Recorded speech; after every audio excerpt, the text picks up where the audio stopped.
कण आपने जानते कि केउं खाद्य को खाइले आपणक शिशुर मस्तिष्क विकास में साहाय्य होता है। जानापी भिडी को पूरा लास्ट जाए देखूँ। पालंग परी सबुज पनीपरिया आपणक शिशुर मस्तिष्क में टिश्यू को डैमेज होवर बचाई थाए। सबुज पनीपरिया फॉलिक एसिड थाए जहाँ न्यूरल ट्यूब नष्ट होवर बचाए।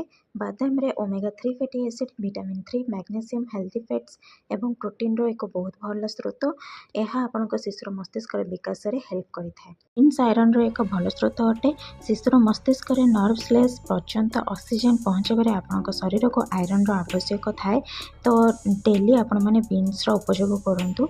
क्षीर शिशुर भाविबा और बुझा शक्ति को डेभलप करे और शिशुर मस्तिष्क विकास में हेल्प करे। जंक फ्रूट बदल में आपण मैंने ड्राई फ्रूट को यथा फ्लैक्स सीड, चिया सीड, अखरोट, किशमिश आदि खातु। किसी भी खाद्य पानीय परिवर्तन करने पूर्व निज डाक्तर सहित थे परामर्श करनी। यहीपरि वीडियो देखा चैनल को सब्सक्राइब करूँ। धन्यवाद।